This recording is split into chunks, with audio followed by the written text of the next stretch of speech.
Okay, now we're going to move to our first joint practice.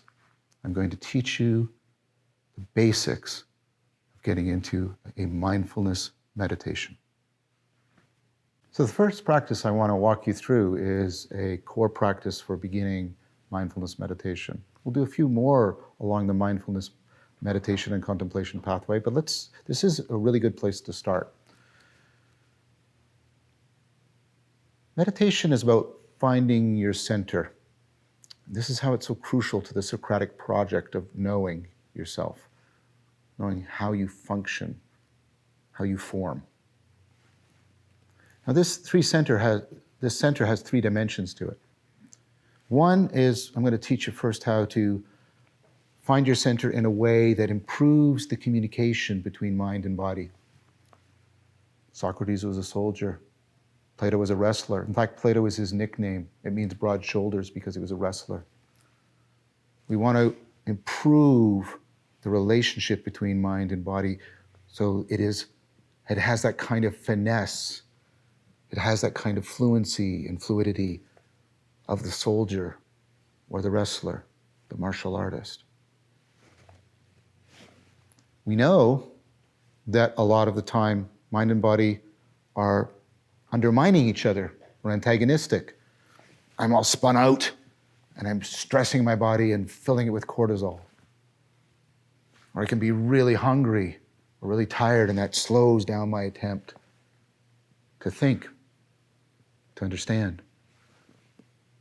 But we've also had times when they're in sync,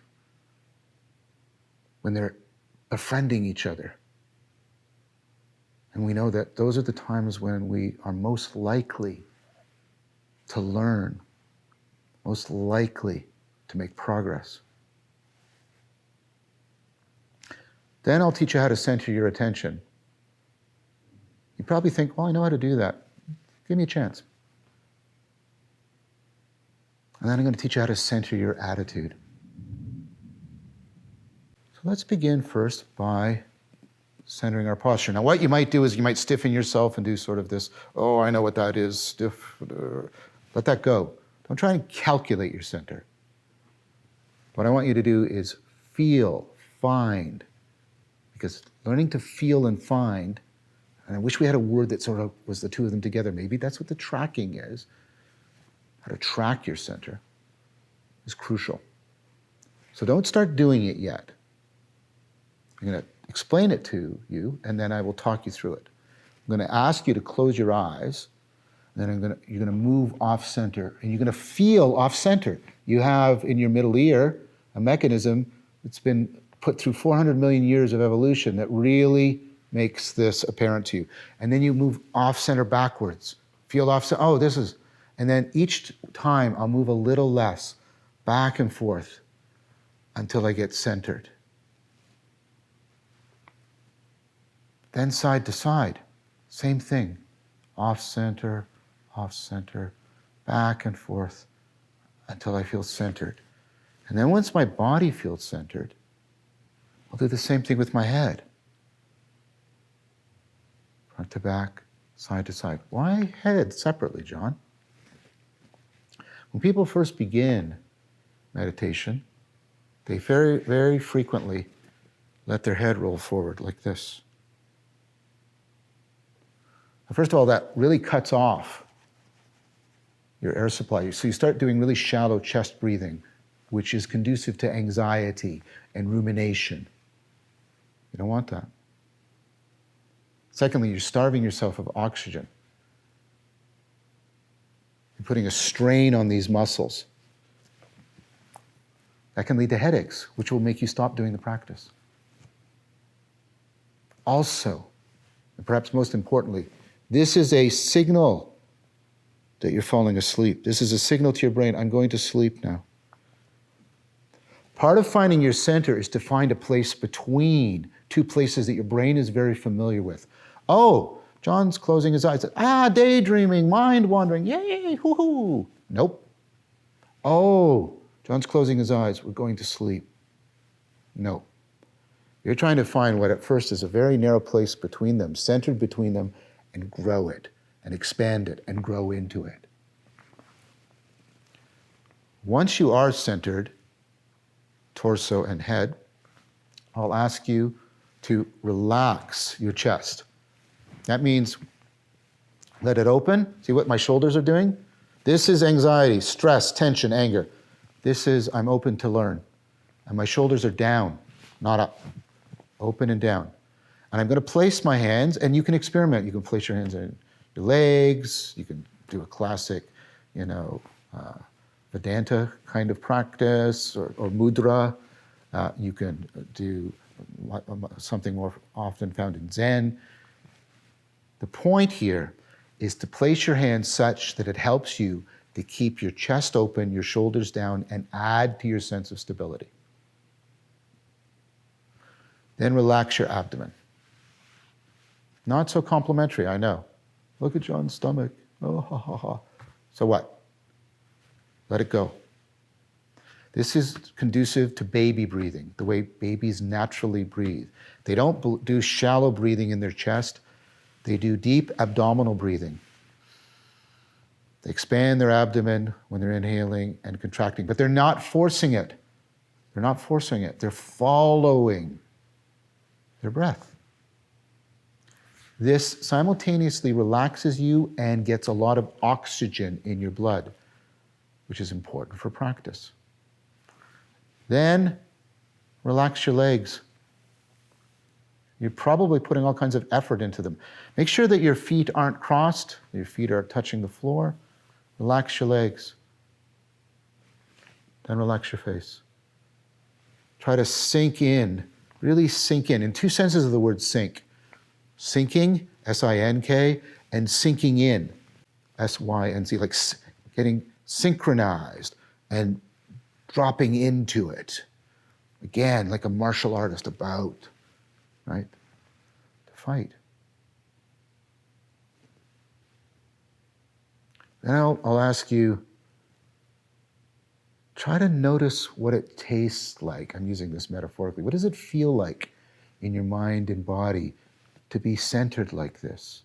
What effects does it have on your mind and body? What effects does it have on how you're oriented towards yourself, oriented towards the world? Why am I doing this? Because you need to create a felt memory of what this is like, what it is like to be you in a centered state, so that you can find your way back to this again and again and again and again.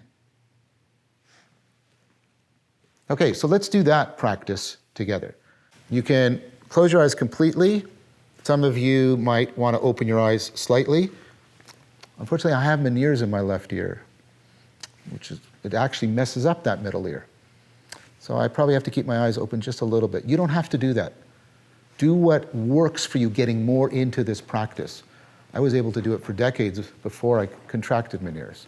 But now I've got to keep my eyes slightly open. You don't have to do that. That's peculiar to me. You probably, and most novices, want to keep your eyes completely closed.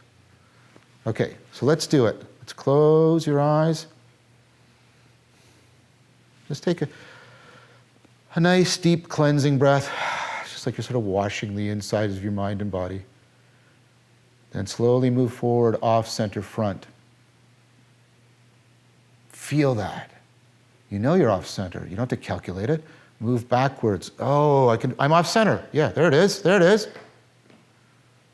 Now a little less forward, a little less back, back and forth. Slowly zeroing in on where you feel. See how you're tracking? Where you feel centered, front to back. Now side to side. Same thing. Oh, I'm off center. Yeah. Oh, I'm off center. Oh, yeah. Okay, back, back and forth, a little less each time. Left to right, till I slowly find my way. Oh, there we are. Now let's do my head. Frontwards, off. Oh, yeah, that's off center. Oh, yeah, right there. A little less each time.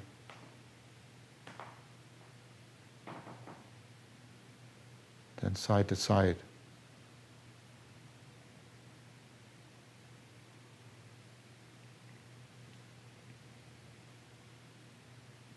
You're centered in head and torso. Relax your chest. Open your chest, shoulders down. Place your hands. That adds to that, stabilizes it.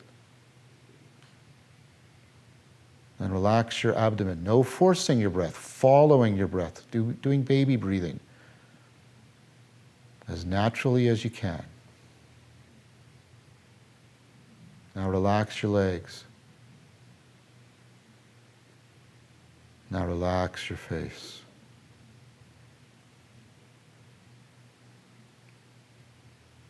What does it feel like to be centered this way? How does it taste in your mind and body? Immerse yourself into it. Create a felt memory so you can find your way back again.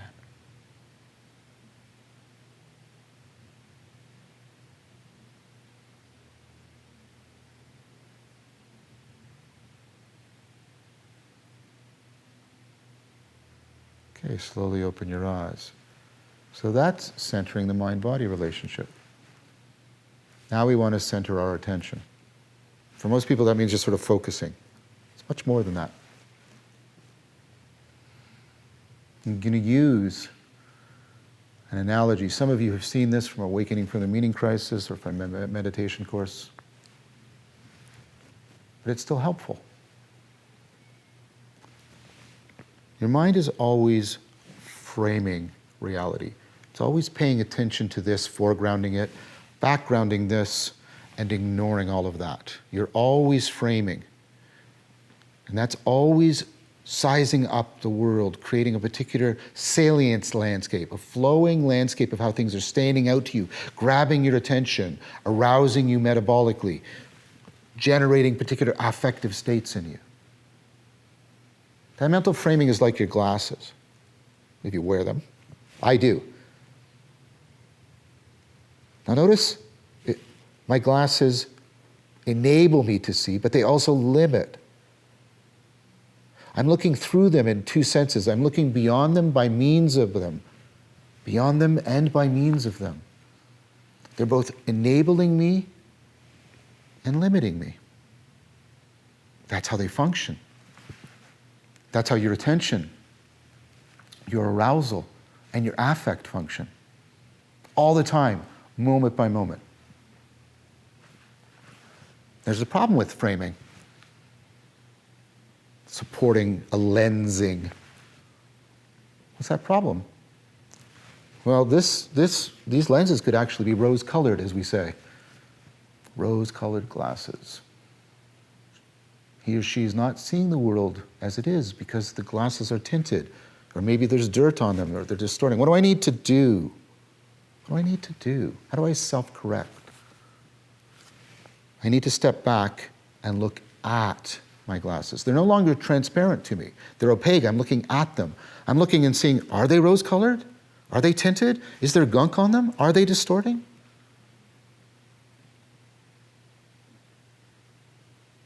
That's what you're doing when you're finding your attentional center. You're stepping back and looking at the normally transparent way you have been looking through to the world. Okay, nice analogy perhaps, but abstract. Like, what does that mean concretely, John? What that means is, what are you normally looking through in order to make sense, there's a clue in that phrase, of the world. You're looking through your sensations. You don't look at them, you look through them. You're always looking through at the world. What you want to do in this practice is you want to step back and look at them. Well, which sensations? Good question.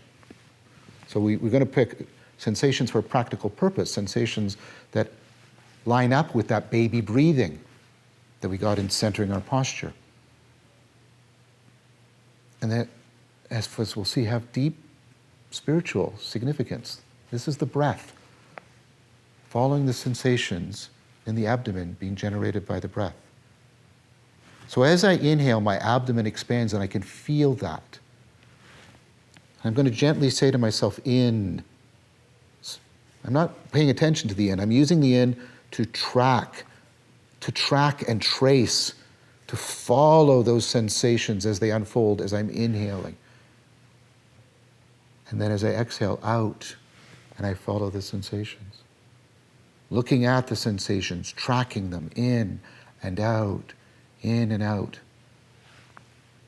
And what will happen pretty fast is your mind will leap away and you'll start looking at the world again. I'm listening to something. I'm planning on doing my laundry. I'm wondering if Roger still loves me. What do we do then? We step back and label the distracting process. We don't get involved with the content because we're stepping back and looking at.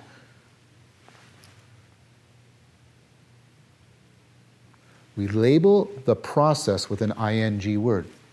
Imagining, complaining, planning, listening. And then we return our attention to following the sensations of our breath. Now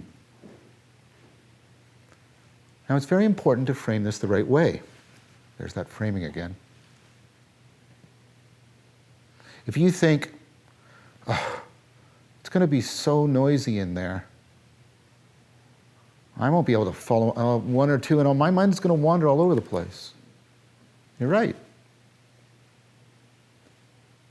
Oh, well, that means that I won't ever meditate, because unless my mind goes calm and still and wide open like a Canadian tundra, then I'm not meditating. I've failed. You're exactly wrong. There's a Buddhist metaphor for this. It's like you've got a glass of dirty water, and what you're doing is you're using your spoon and you're trying to push the dirt down, and you're only making it worse. Instead of thinking of that, where you go off and you catch yourself, I want you to take this to heart.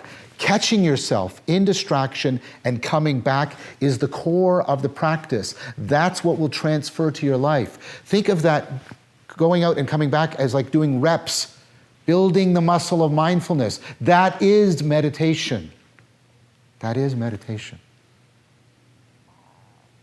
You'll have to do so many reps. Well, if you wanted to build actual physiological muscle, well, hey, 1, 2, 3 reps, I'm done. No, you have to do thousands in a lifelong practice. You've spent all of this time building up habits of mind and body,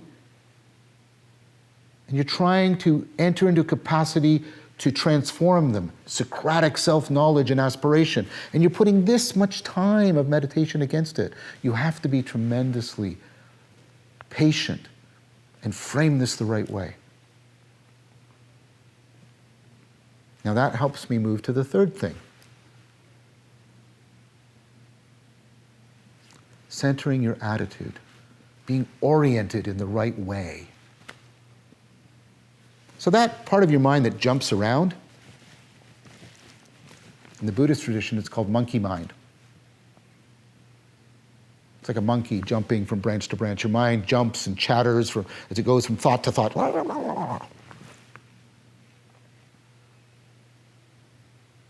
Suppose you're trying to get that monkey to stay still.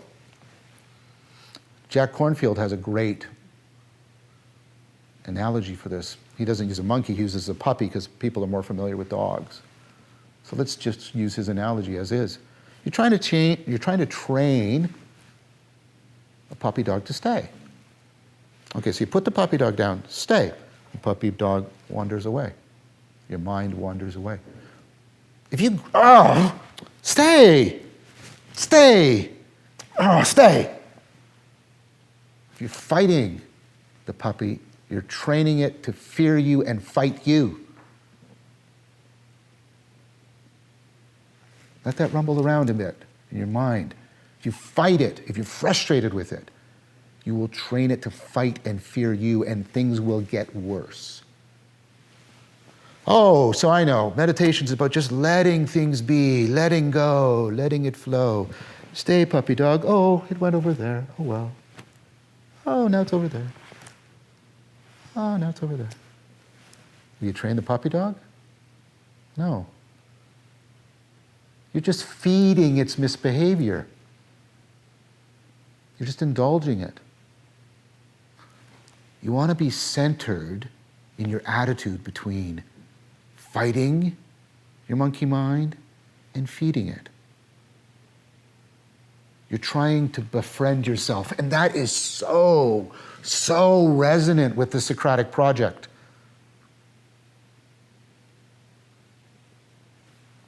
So, oh, okay, stay. Stay. Stay. Stay. Again and again and again, befriending yourself. Okay, so let's review. When you start this practice on your own, you're going to center your posture the way I guided you through it. You're going to center your attention tracking the sensations of your breath in, out. When your mind wanders, you label the distracting process. You don't get involved with its content. And you label it with an ing word, and then you return your attention to the breath. And you frame it the right way. That is meditation. That's building the muscle of mindfulness. And as you return to your breath, you center your attitude. I'm learning to neither fight nor feed my monkey mind, which is like learning to find the place between ruminating and mind wandering and falling asleep. You're finding all these centers. That's why Buddhism called it the middle path. You're going to see that Socrates is doing something very deeply analogous to this. There's a couple things to help you when you start to practice this on your own. How do you know? You might be saying, John, how do I know when I'm distracted or not? Good question. Think of your mind as a stage. This is actually part of a current important theory of consciousness called the global workspace. Think of your mind as a stage, and there's a mic on it and a spotlight. If the majority of your mind, the spotlight, is on your breath, and it's got the mic of your mind, there's stuff going off on in the periphery, murbling, blah, blah, blah, blah, blah, blah. You are still following your breath. Don't turn your attention to distractions. It's only when they have turned you, and the majority of the spotlight and the mic are no longer on your breath. They're on something else you're planning on doing or remembering or regretting or whatever. That's when you step back and label the distracting process with an ing word. How precise do I need to be with that? Don't worry about getting it absolutely right or wrong. Well, should I have said regretting or maybe I was just remembering? Like, what first comes to mind. Try to use different labels, of course. That's important. It helps you to start to differentiate all of this incoherent happening. But don't pretend a kind of precision that you can't actually have. Remembering, imagining, that's good enough. When you're doing this practice, initially, this will be another demand on you. This will be hard. You have to plan for it. I recommend doing 20 minutes in the morning, 20 minutes at night. Not right before you're going to sleep. In between dinner and sleep, midway. Plan for it. If you say, I'll fit it in my day. No, you won't. I've been doing this for 3 decades and been teaching it for 2 decades. You won't. Your head will be hitting the pillow and you won't have meditated. You have to schedule it in. You have, like you're meeting a friend. You're befriending yourself. Socrates, and we'll see this, he would say to people, why do you spend so much time on your hair and your clothing and so little time on your soul.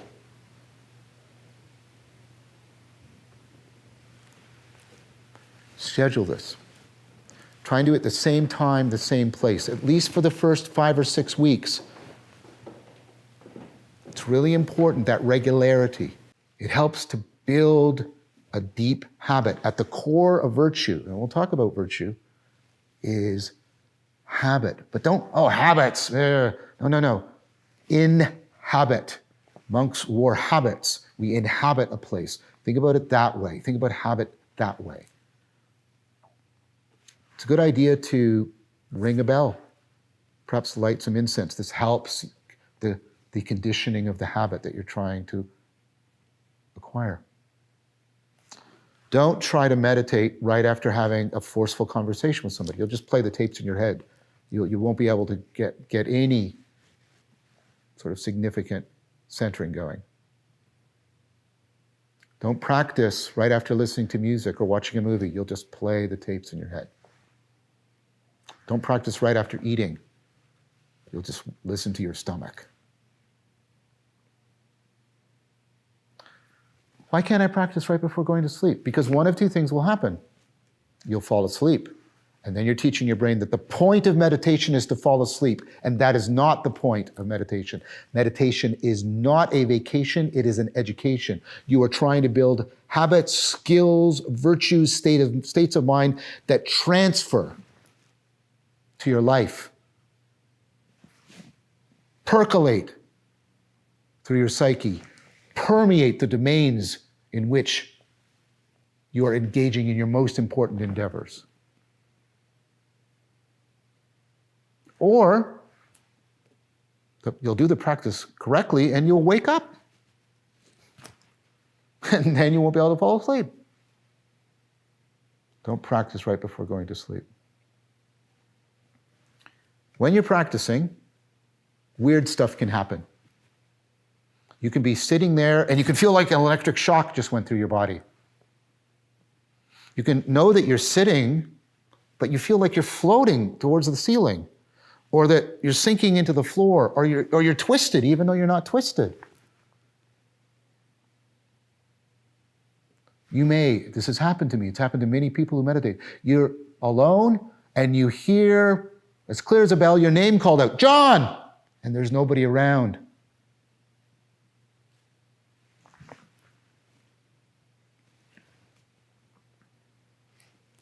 None of these things mean you're going insane.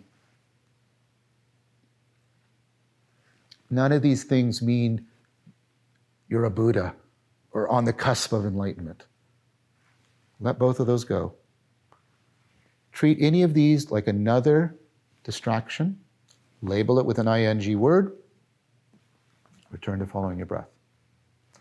One important thing, one important caveat. There's two important things. If something comes up that is clearly indicative of trauma that you've experienced, psychological, sexual, violence, etc., stop this practice. This practice has shown you that you need professional, therapeutic help. Under those conditions, stop this practice.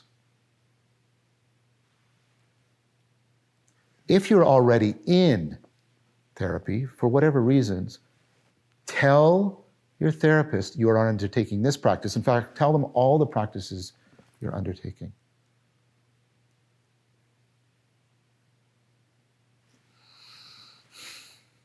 Finally, two things that are related. Get a timer. You have a phone. These are very easy nowadays. Don't sit with like a watch or I'll sit for 10 minutes and I know when 10 minutes will have passed or I know when 15 minutes will have passed. No, you won't. You'll sit and you'll be like dead sure, yeah, that's been 15 minutes, and you'll open your eyes and 7 minutes will have gone by. Your sense of the flow of time while you're in meditation is distorted for a very long time. I can do it now, but I've been meditating since 1991. Okay. Now listen very, very carefully. how you come out of your sitting is part of your practice. When the timer goes off, don't just, okay, I'm done. Slowly open your eyes. Try to notice how it is. What's it feel like to come into yourself and come into the world? What does it feel like to come into yourself and into the world? And try as best as you can to integrate what you cultivated in your practice with your everyday consciousness and cognition. Meditation is not a vacation, it is an education. You're building a bridge between your practice and your life. You want what you're doing in your practice to go in your life, and you want what's happening in your life to come into your practice. Not the content, but the processes, the habits that are triggered, etc. Slowly come out of the practice, tasting what it's like to come into yourself and into the world again, your everyday self in the everyday world. And try as best you can to integrate what you've cultivated in your practice with that everyday consciousness, cognition, and sense of self. Okay, that is the first practice that we have learned together. I recommend, if you really want to start on the path of Socratic self-knowledge, that you start doing this practice and the other practices that I explained to you. And as always, thank you so very much for your time and attention.